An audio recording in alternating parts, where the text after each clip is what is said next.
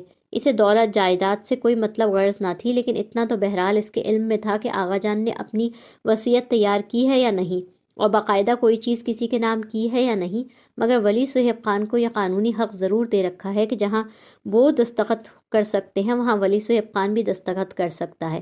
ان کے ہر کاروباری معاملے، جائیداد سے متعلق امور، روپے پیسے کا لین دین اور تمام بینک اکاؤنٹس میں ان کے ساتھ جو دستخط چل سکتے ہیں اور جو چل رہے ہیں وہ صرف اور صرف ولی صہیب خان کے ہی ہیں۔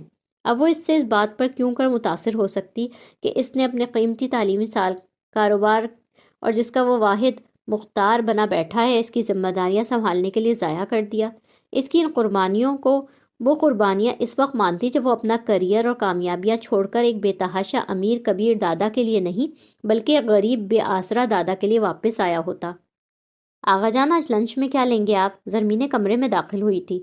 پشاوری بیف ٹکا، خوب ساری گھی میں پکا کڑھائی گوشت، خوب تیز مسالوں اور نمک والے چپلی کباب اور میٹھے میں دیسی گھی کی خوشبوؤں سے مہکتا اخروٹ کا حلوہ۔ انہوں نے بڑی روانگی سے اپنا لنچ کا مینیو اس کے گوش گزار کیا اور ساتھ ہی شرارتی نگاہوں سے زرمینے کو دیکھا، ایسے جیسے جانتے تھے وہ اس پرہیزی کا سن کر اپنے دل ہی کو تھام لے گی۔ ہائے ہائے، کیا دن تھے جب میں اتنے مزے مزے کے کھانے کھایا کرتا تھا، اب تو نصیب میں بدمزہ پرہیزی کھانے لکھ دیے گئے ہیں۔ شرارتی مسکان لبوں پر لا کے انہوں نے ایک سرد آہ بھری۔ تو زرمین عبد الرحمن، قصہ کچھ یوں ہے کہ جو آپ کی مرضی ہو اور جو آپ کا دل چاہے کھلا دیں، بغیر گھی اور نمک کے ہر سالن ایک سا ہی لگتا ہے۔ زرمین شاید ان کمنٹس پر کوئی بے تکلفانہ تبصرہ کرنا چاہتی تھی، اس نے لب کھولے مگر پھر اس کی موجودگی کے سبب سنجیدہ ہی کھڑی رہی۔ میرے لیے کچھ بھی بنا لو بیٹا، ہاں سدھو سے کہنا لنچ میں کوئی نہ کوئی چائنیز ڈش ضرور بنا لے۔ یہ جو میری پوتی صاحبہ ہے نا، انہیں پھیکے سیٹے بدمزہ چینی کھانے پسند ہے۔ وہ اس کی طرف اشارہ کرتے زرمینے سے بولے۔ وہ فارا کی طرف دیکھے بغیر محض سر ہلاتی کمرے سے فوراً واپس چلی گئی۔ اس نے انہیں اپنی پسند اور ناپسند تو کبھی نہیں بتائی۔ اس سے ان کی فون پر جب بھی بات ہوتی بہت نپی تلی اور بہت مختصر ہوتی، اور اسے یاد نہیں تھا کہ اس نے کبھی انہیں اپنے کھانے پینے یا اپنی پسند ناپسند سے آگاہ کیا ہو۔ مجھے بہروز نے بتایا تھا، صہیب کے انتقال پر جب تم اور روحی یہاں آئے تھے، اس رات بہروز نے مجھے تمہاری بہت ساری باتیں بتائی تھیں۔ وہ اس دن کو یاد نہیں کرنا چاہتی تھی، اس لیے نہ کچھ بولی اور نہ خود کو مزید کچھ سوچنے دیا۔ بیٹا، زرمینے کے کسی رویے کا برا مت ماننا، تھوڑی جذباتی اور غصے کی تیز ہے مگر دل کی بہت اچھی ہے۔ میری دونوں کی دونوں پوتیاں ایسی ہی ہیں، ضدی، جذباتی، غصے کی تیز، تھوڑی سی مغرور مگر دل کی بہت اچھی۔ انہوں نے شاید یہ جان لیا کہ اس وقت اس گھر میں موجود یہ دو لڑکیاں ایک دوسرے کے خلاف شدید نفرت اور عداوت رکھتی ہیں، اور ان کے تعلقات رسم دنیا کا لحاظ رکھتے سرسری، رسمی یا اوپری انداز میں بھی ہرگز اچھے نہیں۔ وہ جواباً خاموش رہی مگر دل میں اس نے یہ ضرور سوچا کہ جس دوسری پوتی کا ذکر ہے وہ خود ہے، اور اسے زندگی میں پہلی بار کسی نے ضدی اور جذباتی قرار دیا تھا، اور ساتھ یہ بھی بتا دیا تھا کہ وہ دل کی بہت اچھی ہے۔ اپنے متعلق اس نے اچھے بھی اور برے بھی بہت سے کمنٹ سن رکھے تھے مگر ضدی اور جذباتی اسے کسی نے پہلی بار کہا تھا۔ اس کے دل کی اچھائیاں بھی شاید کسی نے پہلی بار دریافت کی تھیں۔ اس کے متعلق سب سے اچھے کمنٹس موئز دیا کرتا تھا، وہ اسے سادہ، مخلص، خوش اخلاق، ذہین اور صاف گو قرار دیا کرتا تھا۔ ان میں ذہین اور مخلص وہ تھی، سادہ والی خوبی ذرا مشکوک سی تھی، اور خوش اخلاق تو وہ ہرگز نہیں تھی۔ یہ وہ خوبی تھی جو موئز اس میں زبردستی دریافت کر کے لاتا تھا۔